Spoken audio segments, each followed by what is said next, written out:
நம்ம ஏன் வீர சாவர்கரை கொண்டாடணும்? நம்ம ஏன் தேவரை கொண்டாடணும்? நம்ம ஏன் வஉசியை கொண்டாடணும்? நம்ம ஏன் அம்பேத்கரை கொண்டாடணும்? நாம ஏன் மகாத்மா காந்தியை கொண்டாடணும்? ஏன் சரோஜினி நாயுடுவை கொண்டாடணும்? ஏன் புலித்தேவரை கொண்டாடணும்? மருது சகோதரர்களை கொண்டாடணும்? ஏன் காமராஜரை கொண்டாடணும்? வருஷத்துக்கு வருஷம் ஏன் அவங்களை கொண்டாடணும்? ஒரு அரசியல் கட்சியா நமக்கு ஓட்டு கிடைச்சிருமா?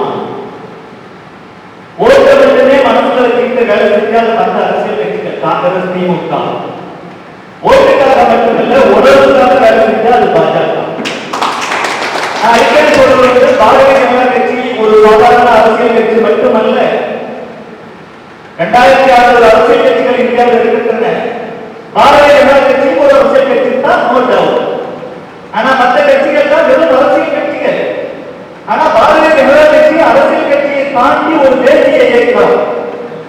இதோட நோக்கம் வெறும் அரசியலை ஜெயிச்சு ஆட்சி பிடிக்கிறது இல்லை, தேர்தலை ஜெயிச்சு ஆட்சி பிடிச்சு அதிகாரத்தை என்ஜாய் பண்றது நோக்கம் இல்லை.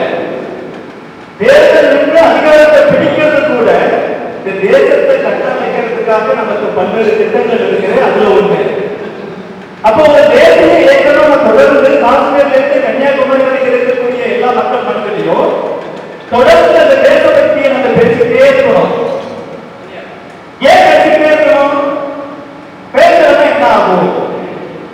ஈஸ்வரன் வந்துட்டு அவரோடு நான் தொடர்ந்து இந்த மாதிரி வந்து நிகழ்ச்சி நடத்துறதால எங்க ஓபிஎஸ்ல இருக்கக்கூடிய மற்ற நிர்வாகிகளை நிகழ்ச்சி நடத்த சொல்லுவேன். சரோஜினி நாயுடு நிகழ்ச்சி அவருக்கு நடத்தினார். எல்லா செலவும் எதிர்த்து எல்லாமே அவர் பண்ணார். சரோஜினி நாயுடு புத்தகம் வாங்கலாம் சொல்லி ஒரு புகழ்பெற்ற பதிப்பகம், அது ஒரு தேசிய இயக்கம் தான். அந்த பதிப்பகம் ஒரு தேசிய சிந்தனை உள்ள பதிப்பகம். அதுல போர் பண்ணி கேட்கிற ஒரு ரெக்கமெண்ட் பண்ணி பேசுறாங்க, எனக்கு சரோஜினி நாயுடு புத்தகம் வேணும். அவர் இல்ல சரோஜா தேவி புத்தகம்லாம் என்கிட்ட இல்லைங்க. நான் சொல்றேன் சரோஜா தேவி இல்லைங்க, சரோஜினி நாயுடு. அவருக்கு சரோஜினி நாயுடா யார் அவங்க? அப்படிலாம் நான் கேள்விப்பட்டதே இல்லையே. அந்த புத்தகம் என்கிட்ட இல்லைன்னு சொல்லிட்டாரு. ஆனா எனக்கு ரொம்ப வருத்தமா இருந்துச்சு. சரோஜா தேவி தான் தெரியுது, சரோஜினி நாயுடு தெரியல சொன்னாங்க. அப்ப எனக்கு என்ன கஷ்டப்பட்டாலும் எல்லா தலைவர்களுக்கும் நிகழ்ச்சி நடத்தியே தீர வேண்டும். நேற்று ஒரு சொல்லுவார், இன்விடேஷன் ரெடியான கூட எல்லாருக்கும் அனுப்புறோம். வாட்ஸ்அப்ல எல்லாம் பார்த்திருப்பீங்க, சோசியல் மீடியால பார்த்திருக்கலாம். வாட்ஸ்அப்ல வீரசாவர்கரோட படத்தை போட்டுருக்கோம், தொப்பி போட்டு அந்த இன்விடேஷன் அனுப்புறோம். அதுல நேற்று சாயந்தரம் நல்ல மனிதர், கொள்கை பிடிப்பு உள்ளவர், நம்ம கட்சி நிர்வாகி, அவர் பேர் சொல்றதுக்குள்ள ஏன்னா எப்படி சூழ்நிலை இருக்குன்னு நம்ம தெரிஞ்சுக்கணும். அவரு எனக்கு பார்த்துட்டு நேற்று ஈவினிங், நேற்று நைட்டு 10:15 மணிக்கு 6:11 மணிக்கு ஒரு போஸ்ட் போட்டேன். மனசு கஷ்டத்தோட போட்டேன். அவரு வந்து சொல்றாரு, நீ நாளைக்கு வீரசாவர்கர் பிறந்த நாள், அதனால திருவள்ளிக்கேணியில இருக்கக்கூடிய மசூதியில அவரோட சமாதியில போயிட்டு நம்ம மாலை போட்டு வருவோமா? எனக்கு புரியல. வீரசாவர்கரோட சமாதி திருவள்ளிக்கேணியா? அது ஒரு மசூதி இல்லையா? திருவள்ளிக்கேணியில எங்க மசூதியில வீரசாவர்கர் இருக்கிறாரு? அவரோட சமாதி எங்க இருக்குன்னா அதான் இந்த ஸ்டார் தேட்டருக்கு ஆப்போசிட்ல ஒரு மசூதி இருக்கு, அங்கதான அவரோட சமாதி இருக்குது. எல்லாம் போயிட்டு வருஷத்துக்கு வருஷம் அவரோட பிறந்தநாள் அன்னைக்கு மலமொழியெல்லாம் வச்சுட்டு வருவாங்களே, நம்மளும் போய் வச்சுட்டு வருவோம். அப்பதான் எனக்கு புரியுது, அது முகமது இஸ்மாயிலோட சமாதி. காயிதே சொல்றாங்கல்ல, அவரும் தொப்பி போட்டுருப்பாராம். காயிதே பேரை சொல்ல எனக்கு கஷ்டமா இருக்கு. முகமது இஸ்மாயில் இருக்கு. ஏன்னா காயிதே இந்த தேசத்தின் தலைவன் என்று அர்த்தமா. ஆனா பிஜேபி காரியகர்த்தா ஒருத்தருக்கு எந்தெந்த கட்சிக்காரன், இந்த கட்சிக்காரன் மட்டும்தான் இந்த நாட்டில் இருக்கக்கூடிய 2600 கட்சியில இந்த தேசத்துக்காகவும் இந்த மக்களுக்காகவும் இந்த மொழிக்காகவும் பாடுபட்ட அத்தனை பூச்சிக்கிறாங்க. இந்த கட்சியை சார்ந்த ஒருத்தருக்கு வீர சாவர்கரே தெரியலையே. தெரியாததுக்கு காரணமா அமையல. ஓரளவுக்கு விஷயம் தெரியுதுன்னு நினைக்கக்கூடிய, ஓரளவுக்கு கொள்கைப்பட்டிருக்காக இந்த நாட்டுக்காக இந்த தேசத்துக்காக வேலை பார்க்கணும்னு சொல்லிக்கக்கூடிய நம்மள மாதிரி ஆட்கள்லாம் தொடர்ந்து அடுத்த தலைமுறைக்கு நம்ம சொல்லாம விட்டுட்டோம். அதனாலதான் அவனுக்கு தெரியல. தொடர்ந்து நிகழ்ச்சி நடத்தணும். யார் திருநாளத்தை சொன்னா நாட்டு நலன் தேசபக்தி வந்துட்டு அவ்வளவு வருமோ, தேசபக்திக்கு கிராம இலக்கணம் சொன்னா ஒரு சாவர்கர்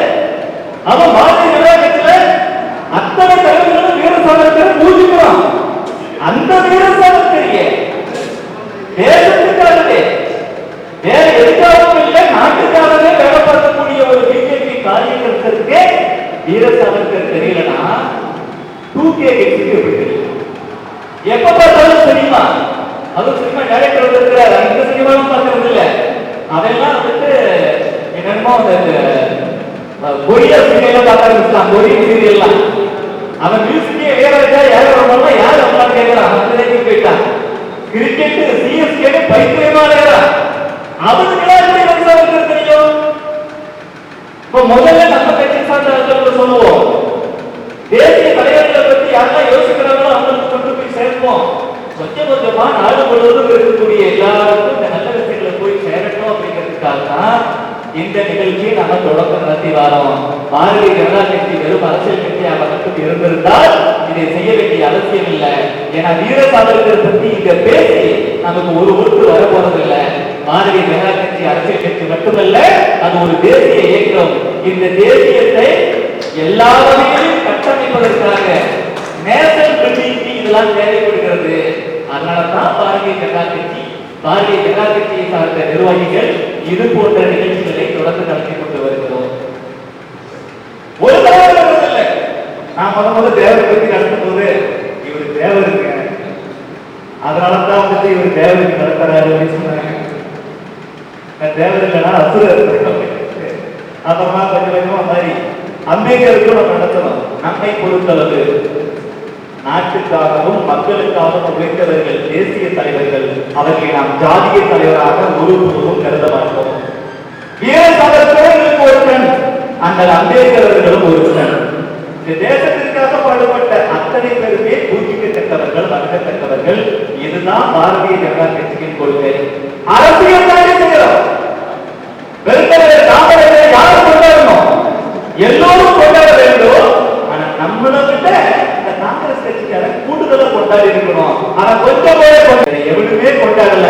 அதனாலதான் அரசியல் பார்க்காம எல்லா தலைவர்களுக்கும் பாரதிய ஜனதா கட்சி விழா இருக்கிறது. அந்த வகையில் விடுதலை போராட்ட வீரர் வீர சாவர்கர் அவர்களுக்கும் நாம் விழா இருக்கிறோம். நல்ல நாள்ல நல்ல மனிதர்களை பற்றி சிந்திக்கும் பொழுது, அவர்களுடைய சிந்தனையை நாம நமக்குள்ள பகிர்ந்துக்கும் போது நம்மளோட மனமும் பண்படும். மனசுல நம்மளையும் மீறி கொஞ்சமாவது அழுக்கு இருந்தா அப்பப்ப இந்த மாதிரி நல்ல விஷயங்களை பேசிக்கிறது மூலமா நம்மளால அந்த அழுக்குகளை போக்கிக்க முடியும். நல்ல உணர்வுகள் வரும். தேசபக்தியும் தெய்வ பக்தியும் நமக்கு தொடர்ந்து அதிகரிக்கும். அதற்காக தான் இந்த நிகழ்ச்சி நடத்துறோம். சரி, யார் இந்த வீர சாவர்கர்? நான் ஒரு மகாகாவியம் எழுதுவேன் அப்படின்னு ஒருத்தர் சொல்றார். எந்த வயசுல? 8 வயசுல. 8 வயது சிறுவர் ஒருவர் நான் ஒரு மகாகாவியம் எழுதுவேன் அப்படிங்கிறான். அவருக்கு இப்படி என்ன வர்றதுக்கு காரணம் என்ன? அவன் சின்ன வயசுல அவங்க அம்மா மகாபாரதம், ரகு விஜயம் இப்படி நிறைய பக்தி நூல்களை சொல்லிக் கொடுத்துட்டே வராங்க. அவங்க அப்பா சம்சய ரத்னமாலா சொல்லி ஒரு மிகப்பெரிய மராட்டிய பக்தி காவியம். இப்ப நம்ம முருகன் கந்த புராணமா வச்சிருக்கோம்ல, அந்த மாதிரி எல்லாருக்கும் கந்த சஷ்டி கவசம் படிப்போம்ல, அந்த மாதிரி சம்சய ரத்னமாலாங்கிறது மராட்டி மொழியில, மகாராஷ்டிரா மாநிலத்துல மராட்டி மொழியில ஒரு மிகச்சிறந்த பக்தி காவியம். அவங்க அப்பா சின்ன வயசான அந்த சாவர்கருக்கு அப்படியே சொல்லி கொடுத்து அந்த சாவர்கருக்கு மனசு ஃபுல்லா அப்படியே பதிச்சு எப்ப பார்த்தாலும் அந்த பாடல்களை சொல்ற அளவுக்கு ஒரு மிகப்பெரிய காவியம் இது. இப்ப என்ன பேருக்கு கந்த சஷ்டி கவசம் தெரியும்? தெரியாது, புதுசு தெரியாது. அது தொடர்ச்சியா பயிற்சி வேணும், எல்லாருக்கும் தெரிஞ்சிருக்காரு. அவரு அப்பா சொல்லி கொடுத்து சின்ன வயசுல இதெல்லாம் மனசு போயிடுச்சு. அப்போ மாபெரும் இலக்கியங்கள் கவிஞர் கண்ணதாசன் சொல்ல சொல்லுவார், நான் 8வது வரைக்கும் தான் படிச்சேன், ஆனா எனக்கு எப்படி இவ்வளவு ஞானம் கேட்பாங்க. சின்ன வயசுல எனக்கு மீனிங்லாம் புரியாது, ஆனா சங்க இலக்கியம் எல்லாத்தையும் நான் மனப்பாடம் பண்ணி வச்சுக்கிட்டேன். அந்த செய்யுள் எல்லாம் மனப்பாடம் பண்ணி வச்சுக்கிட்டேன். மு.க. ஸ்டாலினோ உதயநிதி ஸ்டாலினோ சின்ன வயசுல ஒரு 10 திருக்குறளாவது மனப்பாடம் பண்ணி வச்சிருந்தா இன்னைக்கு தப்புதான் பண்ண மாட்டாங்க. அந்த மனப்பாடம் கூட பண்ணல, மீனிங்கும் புரியல, அதனாலதான் நிறைய தவறு பண்றாங்க. ஆனா நல்ல குடும்பத்துல குழந்தைகளுக்கு தாய் தந்தையர்கள் காசு பணத்தை சேர்த்து வைக்கிறாங்களோ இல்லையோ, சொத்து சொந்தத்தை சேர்த்து வைக்கிறாங்க இல்லையோ, நல்ல கல்வியை கொடுத்துருவாங்க, நல்ல ஒழுக்கத்தை கொடுத்துருவாங்க. கல்விங்கிறது ஏதோ ஸ்கூல் காலேஜ்ல படிக்க வைக்கிறது மட்டும் நினைக்கிறீங்க, அதெல்லாம் படிப்புக்கான கல்வி. அதை எப்பனாலும் ஒரு குழந்தை கத்துக்கலாம். ஆனா அந்த வாழ்க்கைக்கு தேவையான கல்வியை பேரண்ட்ஸ் கொடுக்கணும். ஸ்கூல் காலேஜஸ்ல இன்னைக்கு அதுல இருந்து விலகி விட்டாங்க, அதெல்லாம் பிசினஸ் ஆயிடுச்சு. வீர சாவர்கருக்கு அந்த மாதிரி நல்ல கல்வியை பக்தி இலக்கியங்களை சொல்லி கொடுத்தாங்க. சின்ன வயசுலயே அவருக்கு வந்துட்டு கவிதை ஈடுபாடு வந்து நான் ஒரு மகாகாவியம் எழுதுவேன் என்று சொன்னார். அப்படி கவிதையில நாட்டம் இல்லை, இலக்கிய மனம் கொண்ட வீர சாவர்கர் வாழ்க்கை கொஞ்சமா அந்த இலக்கிய மனசுலேருந்து மாறி போகுது. காரணம் அத்தகைய சூழ்நிலை. 1897 காலகட்டத்துல இப்ப நம்ம கொரோனா வந்துச்சுல, அதே மாதிரி பிளேக் நோய் வந்து அதிகமா பரவிடுச்சு. நிறைய பேர் உயிர் இறந்து போறாங்க. அப்ப என்ன பண்ணிட்ட அரசாங்கம்னா, அன்னைக்கு அரசாங்கம் என்பது ஆங்கிலேய அரசாங்கம் இந்தியாவை அடிமைப்படுத்தி வைத்திருக்கிறார்கள்.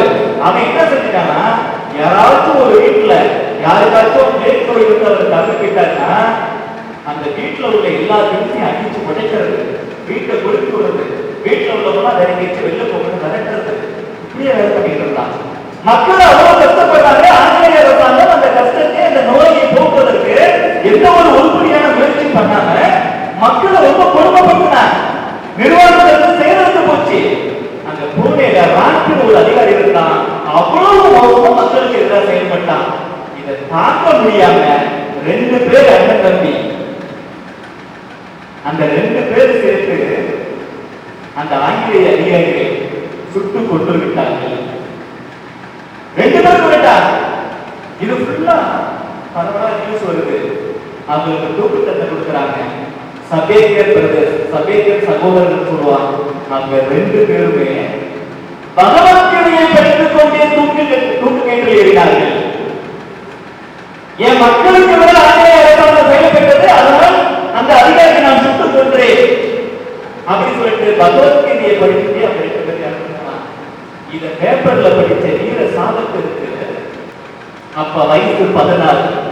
அந்த 14 வயசுலயே அவருக்கு அந்த உணர்வை புரிஞ்சுக்க முடியும். சபேக்கர் சகோதரர்கள் எதற்காக செய்கிறார்கள்?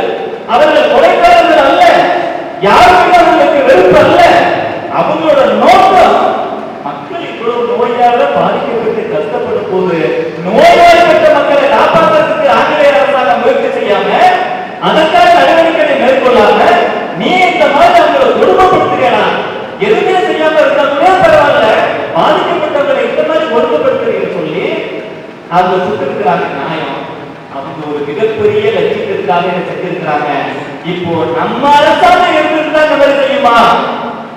இது அந்நிய அரசாங்கம், ஆங்கிலேய அரசாங்கம் அழகா ஒரு தப்பு பண்றாங்க, நம்ம மக்களை கொடுமைப்படுத்துறாங்க. எந்த ஒரு நல்ல நடவடிக்கை எடுக்க உருப்படியா? அதனால நோக்கம் என்னன்னா, சபேக்கர் சகோதரர்களுக்கு ஆங்கிலேய அரசாங்கத்தை இந்திய நாட்டை விட்டு விரட்ட வேண்டும். அவங்க கொடுத்துட்டாங்க. ஆனா அவங்க விதையை விதைச்சிருக்கிறாங்க. அந்த லட்சியத்திற்காக நாம பாடுபடுறோம் சொல்லி ஒரு நாள் நட்ட நடுநிசையில அவங்களோட குடும்ப தெய்வம் வந்துட்டு துர்க்கை, 1000 இந்திய துர்க்கை, அந்த துர்க்கை கோயிலுக்கு போயிட்டு 14 வயசு சிறுவனான வீர சாவர்கர் ஒரு மிகப்பெரிய சபதம் எடுக்கிறார். தாயே, சபேக்கர் சகோதரரோட லட்சியம் என்னவோ அந்த லட்சியப்படியை நான் தொடர்வேன். என் நாட்டிலிருந்து இந்த அந்நியர்களான ஆங்கிலேயர்களை அழித்து விரட்டுவேன். என் நாட்டுக்கு பரிபூரண விடுதலை வாங்கி கொடுப்பேன். அதற்காக என் வாழ்வை நான் வந்துட்டு தியாகம் செய்கிறேன். எனக்கு தேவையான அத்தனை சக்திகளையும் கொடு சொல்லி வேண்டி ஒரு உறுதிமொழி எடுத்துக்கிறார். அப்படி வேண்டிக்கிட்டு உறுதிமொழி எடுத்துக்கிட்டு மித்திரம் மேலாம் சொல்லி தன்னோட 11 வயசுல மித்திரம் மேலாம் சொன்னா நண்பர்கள் சங்கம் அப்படின்னு ஒரு இயக்கம் ஆரம்பிச்சு அதுல 16 வயசுல இருந்து 18 வயசு வரைக்கும் உள்ள இளைஞர்களை மட்டும் சேர்த்துக்கிட்டு அவங்க முடிவெடுக்கிறாங்க. இந்த நாட்டின் விடுதலைக்காக பாடுபடுவது, எல்லாருக்கும் பாடுபடுவது, இந்த நாட்டின் விடுதலைக்காக முடிந்தால் அகிம்சை, அது வேலை செய்யவில்லை என்றால் ஆயுதம் ஏந்தி போராடுவது என்று 16 வயதிலிருந்து 18 வயதுக்கு உட்பட்ட இளைஞர்கள் பலரை திரட்டி நண்பர்கள் சங்கம், மித்திர மேலாளர் சங்கத்தில் ஆரம்பிச்சு அந்த 18 வயசு உள்ள இளைஞர்கள் இருந்தா கூட வெறும் 16 வயதான வீர சாவர்கர் அந்த சங்கத்திற்கு தலைவர் இருந்து அப்படியே ரகசியமா அந்த இயக்கம் செயல்படுகிறது. 1899 இப்ப நம்ம கோவிட் 2 வந்தது மாதிரி 1897 லைட்டா வந்தது. மறுபடியும் 1899 ரொம்ப அதிகமாயிடுச்சு. அப்பவும் ரொம்ப செய்யல, ரொம்ப மோசமா நடக்குது. எந்த அளவுக்கு ஆயிடுச்சுன்னா வீர சாவர்கர் வீட்டிலேயே அவங்க அப்பாவுக்கு பிளேட் போயிடுச்சு. 10 வயசுல தனது தாயை இழந்தார். 16 வயசுல அவங்க அப்பாவே இருந்தார். அதோட மட்டுமில்ல, பெரிய அண்ணன் கணேஷ் சாவர்கருக்கு கல்யாணம் ஆயிடுச்சு. அப்புறம் கொஞ்சம் சின்ன வயசுல கல்யாணம் ஆயிடுவார். சின்ன தம்பி நாராயணராவ் சாவர்கர் சொல்லி அவருக்கு பிளேட் வந்துருச்சு. ஆங்கிலேய போலீஸ் உள்ள வந்து அடிச்சு வளர்க்கிறார். ஊர்ல இருந்து வெளில போ. அப்பா இறந்து போயிட்டார். பிளேட்ல ஏற்கனவே அம்மா இறந்து போயிட்டாங்க. அண்ணன் ஒய்ஃபு, இவரு தம்பி, 4 பேர். சின்ன தம்பிக்கு பிளேட். போலீஸ் என்ன சொல்றாங்க, இவனுக்கு நோய் வந்துருச்சு, இவன் கண்டிப்பா பிழைக்க மாட்டான், அவங்க வீட்டுக்கு போ. அப்ப அந்த கணேஷ் சாவர்கர், வீர சாவர்கரோட அண்ணன், அவருக்கு 19 வயசு தான். இப்படியே தம்பியை எப்படி வீட்டு போக முடியும், அவன் தூக்கி தோல்ல போட்டுக்கிட்டு ஊருக்கு ஒதுக்குப்புறமா இருக்கக்கூடிய ஒரு காட்டுல ஒரு பாலடைந்த குடிசை, அங்க போயிட்டு 4 பேரும் தங்கிக்கிட்டு அங்கேயே ஒரு 3 ஹாஸ்பிட்டல்ல போய் சின்ன பையனை சேர்த்து, இப்ப கணேஷ் சாவர்கர் நாராயண சாவர்கர் ஹாஸ்பிட்டல்ல சேர்த்துட்டு கூட இருந்து பார்த்துப்பாரு. இங்க வீட்டுல கணேஷ் சாவர்கரோட ஒய்ஃபு, வீர சாவர்கரோட அண்ணி, வீர சாவர்கர் தான் இருக்கணும். வீர சாவர்கர் இவங்க சமைச்சு கொடுக்குற சாப்பாட்டை கொண்டு ஹாஸ்பிட்டல்ல கொடுக்கறது, அப்புறம் எங்களுக்கு வந்து பாதுகாப்பா இருக்கிறது, இப்படியே இருந்துட்டாங்க. தெய்வம் மறுபடியும் கணேஷ் சாவர்கர் பிளேட் வந்துருச்சு, தெய்வமா பழகிட்டாங்க. அங்க ஹாஸ்பிட்டல் போயிட்டு வீர சாவர்கர் சொன்னார்ல, எவன் ஒருவர் இந்த தேசத்திற்காக நான் பணியாற்ற வேண்டும் என்று நினைத்து விட்டானோ அவன் எங்க போனாலும் அந்த செஞ்சு நம்மளை துரத்திக்கிட்டே இருக்கும். நீங்க வேற எந்த வேலை செஞ்சாலும் அந்த வேலையில கவனம் செலுத்த முடியாது. அதுல மட்டுமே நீங்க முழுசா கவனம் செலுத்துறீங்கன்னா இந்த தேசத்துக்கு இன்னும் முழுசா வரல இருக்கும். ஹாஸ்பிட்டல்ல போயிட்டு கூட அவர் என்ன செஞ்சாரு, ட்ரீட்மெண்ட் இந்த மாதிரி விஷயத்துக்கெல்லாம் அட்வைஸ் பண்ணிக்கிட்டு அங்க இருக்கக்கூடிய ஒரு தேசபக்தரை சந்திச்சு மறுபடியும் தேச விடுதலைக்கான வேலைகளை பணியாற்றாங்க. கொஞ்ச நாள் கழிச்சு சரியா இருக்கு வராங்க. வந்துட்டு அதுக்கு அப்படியே மெட்ரிகுலேஷன் ஸ்கூல்ல மெட்ரிகுலேஷன் எக்ஸாமினேஷன்ல பாஸ் பண்றாரு. பாஸ் பண்ணிட்டு பக்கத்துல இருக்கக்கூடிய புனியருக்கு பெர்க்யூஷன் காலேஜ் ஒன்று இருக்கு, அந்த காலேஜ்ல போயிட்டு இவர் சேர்றாரு. அங்க போய் சேர்ந்துட்டு இவர் ஹாஸ்டல்ல தங்குறார்.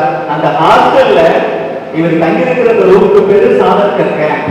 அங்க போயும் தேசம் சம்பந்தப்பட்ட விஷயமே யோசிக்கிறார்.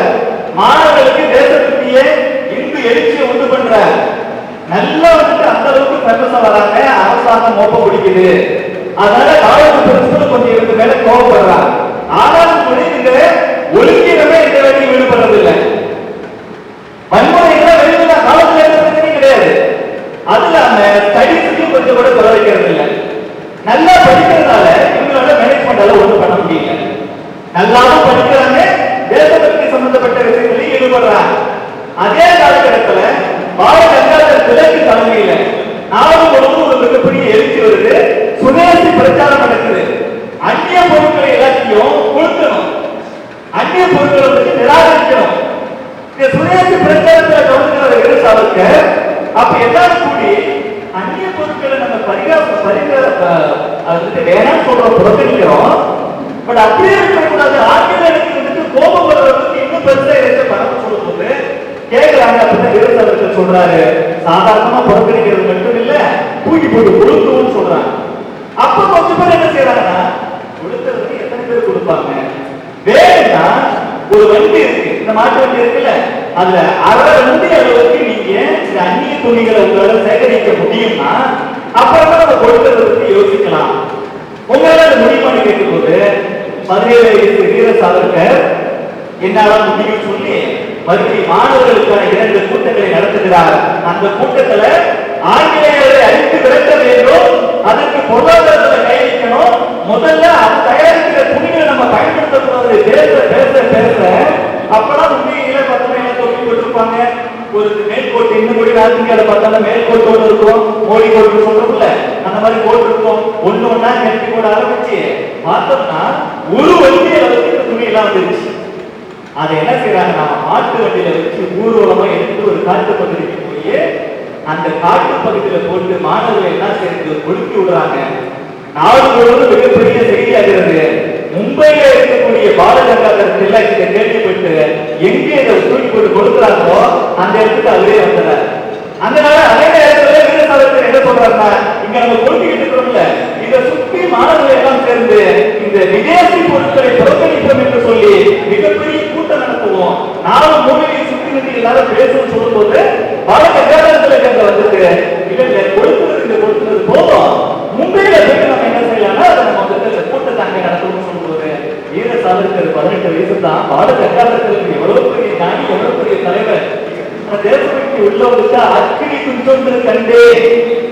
நீங்க வந்துட்டு தீனு வரும்பொழுது அக்னி வரும்பொழுது சின்னது பெருசுலாம் கிடையாது, எல்லாம் உங்களுக்கு தான், எல்லாருக்கும் சக்தி உண்டு.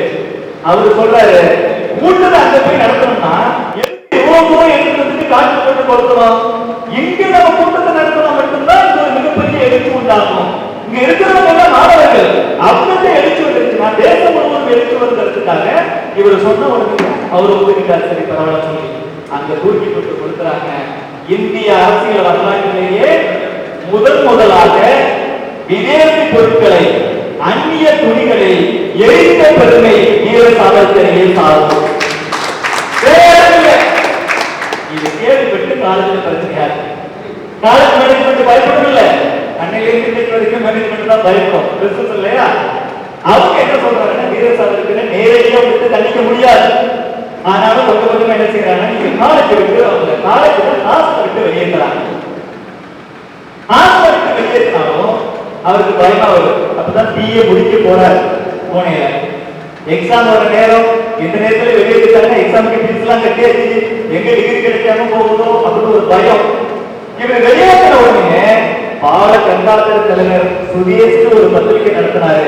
அந்த பத்திரிகையில கூட வீர சாவர்கரை கல்லூரியிலிருந்து நீங்கள் வெளியேற்றதை சுதேசி பத்திரிகை வன்மையாக கண்டிக்கிறது என்று சொல்லி கட்டுரை வந்துச்சு.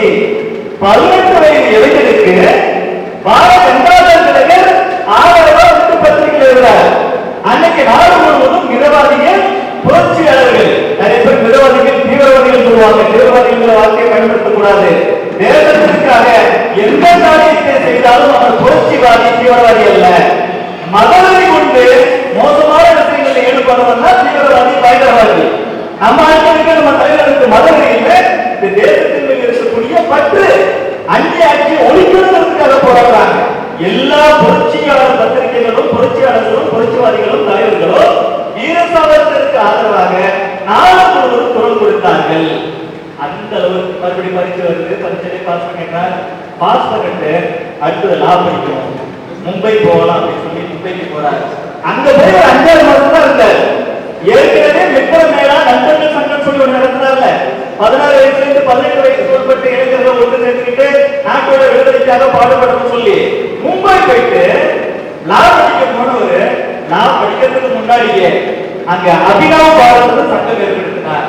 இந்திய புரட்சி இயக்கங்களில் அபினவ் பாரத் தான் அதுக்கு முன்னாடி மித்திர மேலா இருந்தாலும் அந்த அளவுக்கு அது சிஸ்டமேட்டிக்கா ஸ்ட்ரக்சர்டா வரல. அபினவ் பாரத் தான் தொடக்கம். அந்த அளவுக்கு சக்தி வந்தது. அது ஒரு ரகசிய இயக்கமாக தொடங்குகிறது. ஆயுதம் தயாரித்து அன்னைக்கு அடித்து விரட்டணும் அப்படின்னு சொல்லி 5-6 மாசம் அங்க இருக்க அவருக்கு நல்லா புரியுது. மும்பை போனப்பறம் இல்ல லா படிக்கணும்னா மும்பையை விட கூட நம்ம லண்டனுக்கு போகணும். லண்டனுக்கு போனா அன்றைய காலகட்டத்துல நிறைய பெரும் கல்விமான்கள் செல்வந்தர்கள் எல்லாமே இந்தியாவிலிருந்து லண்டன்ல போய் படிக்கிறாங்க. ஐரோப்பாவின் பல்வேறு பகுதிகளிலிருந்து லண்டன்ல வந்து படிக்கிறாங்க. அவங்க கூட நமக்கு தொடர்பு ஏற்படும். நம்ம லாவும் படிக்கலாம், உலகம் முழுவதும் இருக்கக்கூடிய அந்த விடுதலை போராட்ட வரலாறு, அந்த விடுதலை போராட்ட புரட்சியாளர்கள் அவங்க கூட நமக்கு தொடர்பு ஏற்படும். அவங்க கூட நமக்கு தொடர்பு ஏற்பட்டா அதுல பல்வேறு விஷயங்களை கத்துக்கிட்டு இங்க நம்ம இந்தியாவில அந்நியர்களை அடித்து விரட்டுவதற்கு அது பேர் உதவியாக அமையும் என்று சொல்லி அங்க போன முடிவு பெற்றார். முடிவு பெற்று லண்டனுக்கு கிளம்புறார். அவங்க அண்ணன், அவங்க தம்பி, அவங்க மனைவி எல்லா வகையும் போய்க்கிறாங்க. 3 வருஷம் தானே போயிட்டு வரட்டனே அப்படின்னு அவரும் சந்தோஷமா தான் போறாரு. ஆனா அதுக்கு பின்னாடி நடந்தது எல்லாம் மிகப்பெரிய சோகம். அவர் அங்க போறார். கப்பல்ல போகும்போது கப்பல்ல போகக்கூடிய இளைஞர்கள் எல்லாத்தையும் தேசபக்தி கொண்ட இளைஞர்களா மாத்துறார். 1906 இருந்து கிளம்புறார். 1906 இருந்து 10 வரைக்கும் 4 வருஷம் வீர சாவர்கரோட அந்த வீர வரலாறு அப்படிங்கிறது அந்த 4 வருஷம் தான் சொல்லப்போனா. அங்க போறார்.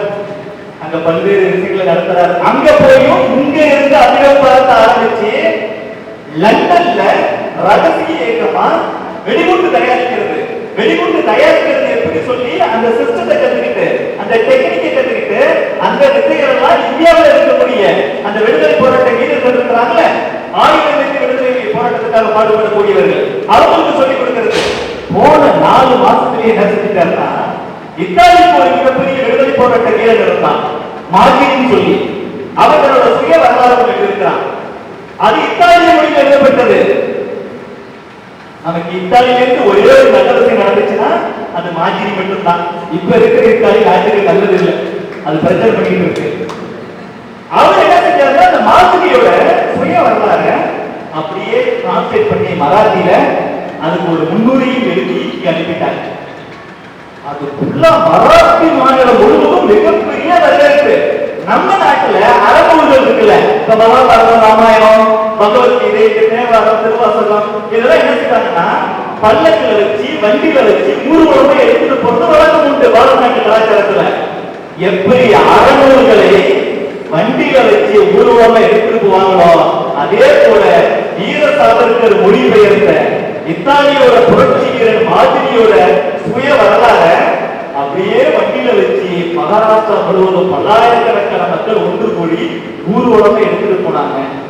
நாடு முழுவதும் அந்த வரலாறு படிக்க ஆரம்பிச்சிட்டாங்க. மிகப்பெரிய இந்த ஆயுதம் ஏந்தி அந்நியர்களை அழித்து விரட்ட வேண்டும் என்ற எண்ணம் அதிகமாயிருச்சு.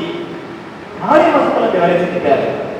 1906 வேலையை பண்ணவர் 1907 என்னாச்சுன்னா 1857 இந்தியாவில் ஒரு மிகப்பெரிய போர் நடந்துச்சுல, எல்லாருக்கும் தெரியும்.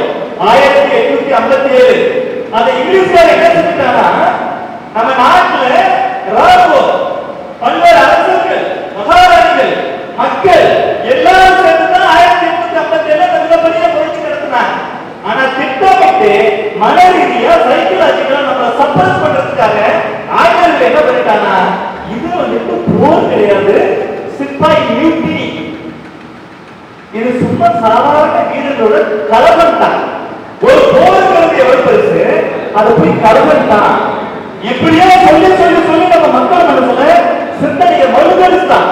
ஆனா அதோட 50வது நிறைவு விழா 1907 நடந்த லண்டன்ல சட்டம் படிக்க போன பாரிஸ்டர் பட்டம் வாங்க போன வீர சாவர்கர் 1857 இங்கிலீஷ்கான லைப்ரரியில இருந்தே பல்வேறு சோர்ஸ் எடுத்து இது சிப்பாய் கலவரம் இல்ல, முதல் இந்திய விடுதலை போர் சொல்லி இல்லை புத்தகத்தை மராத்தி மொழியிலும் ஆங்கில மொழியிலும் எழுதிட்டாரு. அந்த புத்தகம் அப்படியே ஹேண்ட் காப்பி கையெழுத்து பிரதியா இருக்கும் பொழுது வீர சாவர்கர் இந்த மாதிரி ஒரு விஷயத்தை எழுதிட்டாரு தெரிஞ்சு ஆங்கிலேய அரசாங்கம் அந்த புத்தகத்தை பறிமுதல் செய்திருக்கிறது. உலக வரலாற்றிலேயே ஒரு புத்தகம் வெளியிடப்படுவதற்கு முன்பாகவே கையெழுத்து பிரதியாக இருக்கும் போது பறிமுதல் செய்யப்பட்ட அரசாங்கத்தால் தடை செய்யப்பட்ட ஒரே புத்தகம் வீர சாவர்கர் எழுதின புத்தகம். அப்போது வீர சாவர்கருக்கு வயது 23, 24. அவ்வளவு பெரிய ஞானி, எவ்வளவு பெரிய வீரம். தொடர்ந்து அபினவ் பாரத் ரகசிய இயக்கம் சுதந்திர இந்திய சங்கம் சொல்லி வெளிப்படையா இயக்கக்கூடிய ஒரு சங்கத்தை ஆரம்பிச்சாங்க. அவங்க என்ன செய்வாங்கன்னா அங்கங்க பொதுக்கூட்டம் நடத்துவாங்க. அபினவ் பாரத் ரகசிய இயக்கம் நைட்ல இளைஞர்கள்லாம், இந்திய இளைஞர்கள், லண்டன்ல இருக்கக்கூடிய இளைஞர்கள்லாம் ஒன்று சேர்த்து ஆயுதம் தயாரிக்கிறது எப்படி, வெடிகுண்டு தயாரிக்கிறது எப்படி எல்லாத்தையும் சொல்லிக் கொடுப்பாங்க. மற்ற நேரத்தில் பகல்ல சுதந்திர இந்திய சங்கம் வெளிப்படையா வந்துட்டு இந்திய சுதந்திரத்துக்கு, இந்திய விடுதலைக்கு ஆதரவாக பொதுக்கூட்டங்கள் நடத்தும். தொடர்ந்து இவர் பல்வேறு விஷயங்கள் செஞ்சுட்டே இருக்கிறதால ஆங்கில அரசாங்கம் இவரை நோட்டமிட ஆரம்பித்திருக்கிறது. இந்தியாவில் ஒரு அளவு சங்கம் தங்கியிருந்தா அதுக்கு வெளியில போலீஸ் போட ஆரம்பிச்சாங்க, ரகசிய போலீஸும் போட ஆரம்பிச்சாங்க. ஆங்கிலேய அரசாங்கத்தோட போலீஸ்ல இந்திய இளைஞர்களை வேலைக்கு சேர்த்து வச்சிருக்காங்க. அவங்க என்ன செஞ்சுட்டாங்கன்னா இங்கிலீஷ்காரனை அனுப்பி ஒட்டு பார்த்தோம்னா உழவு பார்த்தோம்னா இருசாரத்தை கண்டுபிடிச்சுவாரு. அதால நம்ம என்ன செய்யலாம்னா இந்தியர்களை நம்ம வச்சிருக்கோம்ல போலீஸா, அவங்களை அனுப்பி ரகசிய போலீஸ் அனுப்பி இது என்ன செய்யறாரோ அதான் நம்ம தெரிஞ்சுக்கலாம் அனுப்பிட்டாரு. ஆனா வீர சாவர்கர் சிங்கமாச்சே, ஞானியாச்சே, எவெல்லாம் ரகசிய போலீஸா வந்தாலும் அவனுக்கு இந்தியர்கள் தானே, தேசபக்தியை தூண்டிவிட்டா போதுங்க. எல்லாருமே இருக்கு திருட்டு திராவிட கூட்டத்தை மனசு தேசபக்தி இருக்கும். நம்ம கொஞ்சம் வேலை அதிகமா பார்க்க பார்க்க அதெல்லாம் வெளில கொண்டு வந்துடலாம். அந்த போலீஸ் எல்லாம் வீர சாவர்கரோட ஃபேன்ஸ் ஆகி அவனும் விடுதலை போராட்ட வீரனாகி வீர சாவர்கர் எந்த விஷயத்தை ஆங்கில அரசாங்கத்தை சொல்றாரோ அந்த விஷயத்தை மட்டுமே போய் சொல்லுவாங்க. திட்டமிட்டு தப்பான விஷயத்தெல்லாம் உணவா போய் சொல்லுவாங்க. அந்த அளவுக்கு மாத்திட்டாரு. ஆனா அதுலயும் சில பேர் துவங்கி இருப்பாங்கல்ல, அவன் சொல்லித்தான் ஒரு புத்தகம் எழுதிருக்காரு தெரிஞ்சு அந்த புத்தகத்தை தடை பண்ணாங்க. மராத்தி மொழியில் எழுதப்பட்ட புத்தகத்தை மட்டும்தான் தடை பண்ணாங்க ஒழிய யாருக்குமே தெரியாம இங்கிலீஷ்லயும் அதே புத்தகத்தை எழுதியிருந்தாரு. அந்த புத்தகம் நாடு முழுவதும் பரவி மிகப்பெரிய எழுச்சி வந்துருச்சு. 1940 நாடு சுதந்திரம் அடைஞ்சப்பறம் தான் அந்த புத்தகம் எரிமலைங்கிற பேர்ல அந்த புத்தகம் வந்திருக்குது. வெறும் 24 வயசுல வீர சாவர்கரால் எழுதப்பட்ட அந்த புத்தகம் நாட்டில மிகப்பெரிய புரட்சியை உண்டு. தொடர்ந்து இவர் பல்வேறு வேலை செஞ்சிட்டு இருக்கும் போது இவரு என்னைக்கு ஒரு தலைவர் என்பவன் பின்னிருந்து செய்யணும். ஏன்னா அதெல்லாம் திட்டமிட்டு வழிநடத்துறாரு. அவன் முன்னாடி போயிட்டு அப்படின்னா டக்குனு ஆன காலி விட்டா முடிஞ்சு போச்சு. இதான் முன்னெடுத்து பயங்கர தலைவருக்கு வழிகாட்டம் ரொம்ப முக்கியம். மூளையா மட்டும்தான் கஷ்டம். எனக்கு வேலை பார்க்கறது ஈஸி. எல்லாருக்கும் தேசபக்தியை உண்டு பண்ணி யாரும் மாட்டிக்காம இருக்கிற அளவுக்கு வேலை பார்த்தாங்க. நாடு முழுவதும் குறிப்பா இங்கிலாந்துல லண்டன் டைம்ஸ் போன்ற பத்திரிகைகள்லாம் வீர சாவர்கர் விமர்சனம் பண்ணி இவரு ஆங்கிலேய அரசாங்கத்துக்கு எதிராக செயல்படுகிறார், இந்தியாவில் வந்து ஆங்கிலேய ஆட்சியை தூக்கி எறியத்துக்கு சரி பண்றாரு சொல்லி விமர்சனம் பண்ணி எழுதுறாங்க. பல்வேறு பத்திரிகையை சார்ந்த ரிப்போர்ட்டர்ஸ் இவருக்கு பேட்டி காட்டுறது வழக்கம். ஒரு நாள் ஒரு புகழ்பெற்ற பத்திரிகையோட நிருபருக்கு பேட்டி காண வர வந்து இந்த வீர சாவர்கர் என்ன நாங்க வேலை பார்க்கக்கூடிய அண்ணா காமிச்சு கேட்டா அவர் தான் அப்படி காமிச்சு விட்டுருக்கு. அவருக்கு தப்ப முடியல. உடனே வீர சாவர்கர் வந்து வீர சாவர்கர் என்ன பேர் கொண்டவர் நான் தாங்க. அவரு உங்களுக்கு இவ்வளவு வயசு கம்மியா இருக்கணும் இல்ல நீங்க இவ்வளவு ஒல்லியா இருக்கீங்களோ எனக்கு தெரியாதுங்க. மிகப்பெரிய தலைவர்கள் எல்லாம் ஒல்லியா இருக்கிறாங்க, நல்லா தெரிஞ்சுக்கங்க. ரொம்ப முக்கியம் சொன்னதுனால உடனே வீர சாவர்கர் சொன்னாரா, இப்பவாவது உங்களுக்கு தெரிஞ்சு போச்சுல, இனிமேலாவது நீங்க என்ன விமர்சனம் பண்றதை விட்டுருக்க அப்படின்னு சொன்னாங்களா. ஆனா அவர் விமர்சனம் பண்றதையும் விடல. இவ்வளவு சின்ன பையனை இருந்தா எங்களோட புகழ்பெற்ற வேர்ல்டு மேனேஜ் பத்திரிக்கை நாங்க இருக்கிறோம். அந்த அளவுக்கு ஞானத்தோட செயல்பட்டார். 1909 இங்க என்ன ஆயிடுச்சு சொன்னீங்கன்னா, நாசிக்ல ஒரு முக்கியமான பதவியில் இருக்க இங்கிலீஷ்காரன் ஜாக்சன் சொல்லி ஒருத்தர் சுட்டு கொண்டுட்டார். இங்க இருக்கக்கூடிய நிறைய ஆங்கிலேயர்கள் ரொம்ப மோசமா பண்ணிட்டு இருக்கிறான்.